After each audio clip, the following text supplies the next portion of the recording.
보고 해야 됩니다. 네.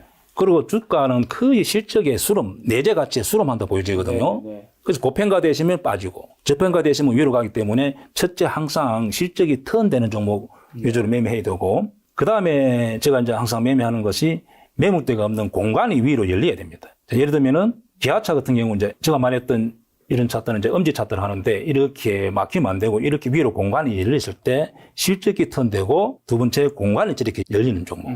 즉 매물대가 없다는 뜻입니다. 네. 그다음에 수급 강도 기관하고 외국인이 매수해 줄 때. 네. 예, 그럴 때 제가 주로 그 자리에서 매수를 많이 합니다. 예.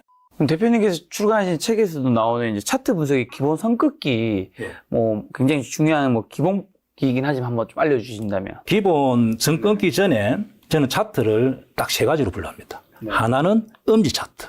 음지 차트. 예, 즉 식물이 잘 못 자란다. 왜냐하면 엄지에 식물이 잘 못 자라잖아요. 그렇죠, 그렇죠. 그래서 또 하나는 행보 차트. 행보 차트. 저는 계력 차트를 하는데 별 실속이 없다. 네. 그런 뜻이고 나머지 하나는 양지. 그다음에 양지 차트. 예. 자, 그럼 예를 들어서 KT 같은 경우 이렇게 역배열된 거죠. 네네. 쉽게 말하면 엄지가 되니까 아니면은 위에 물린 사람들이 이렇게 돌로 던지면 이렇게 상처 나는 자리, 예, 이런 자리는 절대 기관이나 외국인들 절대 매수하면 안 됩니다. 네. 이 자리는 절대 안 되고 그다음에 행보 차트도 계력 차트라고 큰 메리트가 없습니다. 네. 그래서 어떤 경우라도 이렇게 양지 차트, 자, 이런 모양에서 매수를 해야 된다는 거죠. 네. 그래서 이렇게 이제 감안하고 선 긋기는 이렇게 씁니다. 자, 우리가 선을 많이 끄보면은 그 종목이 어떻게 움직이는지를 알 수가 있습니다. 네. 그래서 선 긋기는 어떻게 하냐면은 이렇게 봉들이 밀집된 자리, 네. 예, 이 길을 이렇게 끄보면 됩니다. 그래서 이렇게. 그럼 여기가 저항이라는 거죠. 반대로 이렇게 끄면 여기가 지지. 그 다음에 이렇게 저항을 돌파하는 것이 돌파. 지지를 깨면은 또 추가 하락. 그리고 저항을 돌파하면은 이제 지지가 되고. 그래서 차트의 개념은 지지, 저항 이렇게 개념을 알아야 되고. 네. 그래서 우리 개인들도 종목을 이렇게 여러 종목을 많이 꺼보는 게 중요합니다. 제가 다른 종목 하나 꺼보겠습니다. 자, 예를 들어 삼성전자도 네. 역시 우리 개인 투자자들도 많이 선을 꺼보면은 이 종목이 어떻게 움직이는지를 미래를 예측해 볼 수가 있습니다. 그래서 이런 종목도 이렇게 여기가 저항, 여기가 지지, 그 다음에 여기가 저항, 지지 또 이런 식으로 꺼보면서 이렇게 이제 돌파가 나왔잖아요. 그럼 이제 이 돌파가 이제 지지가 되고 만약에 이 종목이 여기서 이렇게 하락했다면은 추가 하락되는 거죠. 그리고 지지가 다시 저항이 되고. 네. 자, 이렇게 선을 좀 많이 꺼봄으로써 이 시간 이후에 주가의 움직임을 예측해 볼 수가 있다는 거죠. 예.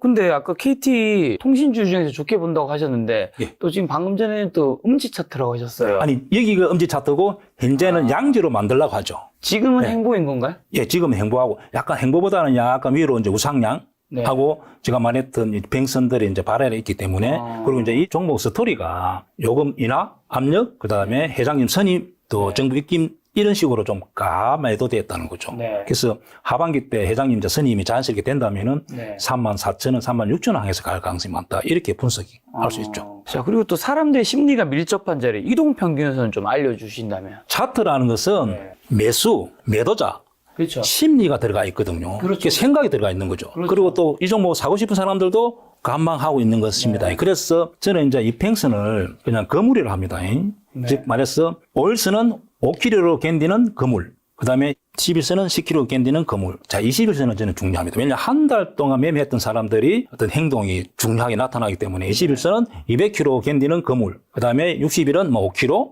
그 다음에 120일 정도는 한 5kg. 자, 그렇게 보고, 자, 거물이 주가보다 바로 아래에 있을 때, 거물이라고 부르는 게 그런 겁니다. 그리고 건설 현장에 보면은 거물이 있잖아요. 혹시 물건이 떨어지면은 안전 그렇죠. 보호를 하기 위해서 네네. 주가도 또 그런 역할을 합니다. 이 뱅선이라는 것이. 그래서 이렇게 지지가 된다면은 잘 안 빠지는 거죠. 저 거물이 지금 현재 4개가 있잖아요. 네. 그리고 이렇게 거물이 4개, 이렇게 5개 모일 때는 어떤 거기서 변곡점이 생깁니다. 만약에 그때 기관이나 외국인 사준다면은 거기서 반등이 바로 나옵니다. 그래서 제가 차트를 한번 보겠습니다. 예를 들어서, 이제 이렇게 우리 시청자분들은 LG전자를 한번 공부를 해봅니다. 네. 자, 이런 종목에서 대표님 보면 이렇게 위로 공간이 열리고, 네네. 이평선 거물들이 발알이 있잖아요. 네네. 특히 21선에 발알이 있고, 이때 보면은 기관하고 외국인이 압도적으로 사고 있습니다. 네. 한번 볼까요? 지금 날짜를 한번 1월 2일. 자, LG전자를 한번 차트를 보면은, 자, 제가 말했던 이게 선이 지금 5개 모여 있잖아요. 네네. 그리고 건물들이 발열해 있고, 그 다음에 위로 이렇게 공간이 열려 있고,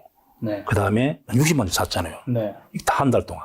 그래서 이런 자리에서는 변곡점이 생기고 이런 데서 개인들이 지금 물량이 계속 털리고 있거든요. 어느 순간 털리는 순간에 이렇게 급등이 나옵니다. 예. 이 자리가 제가 말했던 이제 강남 기법의 좋은 자리이고 이제 이런 종목에서 이제 이평선을 참고해서 매매하면 되고 만약에 예를 들면은 KT 같은 거 보겠습니다. 자, 이런 종목 같은 경우도 이런 자리. 잠깐 보면은 이때 21선 거물들이 머리 위에 쭉 차 있잖아요. 못 갑니다. 이때는. 그래서 이렇게 이 팽선들은 이렇게 거물이라 생각하고 주가보다 발 아래 있는지 네네. 아니면 주가보다 머리 위에 있는지를 잘 살펴보고 매매하면은 네. 실수를 줄일 수가 있고 성공률이 확 올라갑니다. 예. 방금 말씀해 주신 그 강남 기법이 뭐죠? 제가 이제 강남 기법이라는 것은 네네.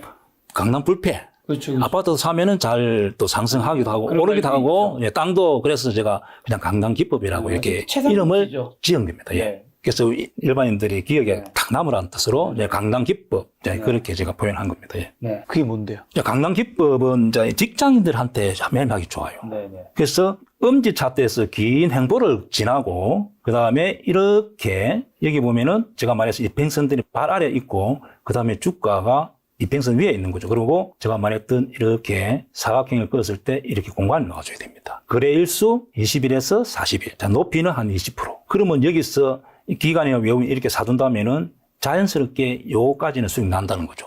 그래서 이럴 자리에 10개 정도 들어가면은 한 8개 정도 성공한다. 네. 그래서 제가 이제 강남 기법을 하고 짓고, 그 다음에 이제 일반인들은 이제 이렇게 지난 차트에서 많이 공부를 해보면은 충분히 이런 종목을 찾을 수 있고, 네. 또 현대로템이라는 종목 한번 보겠습니다.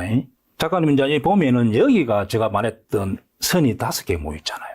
네. 그리고 한번 보겠습니다. 이때 4월달. 작가님 보면 여기가 제가 말했던 위로 공간이 열리잖아요. 네. 자, 사각형을 껐을 때 이렇게 공간이 열리고 반대로 여기에 보면은 사각형을 이렇게 보면 머리 위에 주가 있잖아요. 네. 20평선들이 머리에 있으면 이렇게 끄면은 매물대가 꽉 찼잖아요. 그래서 위로 못 가고 아래로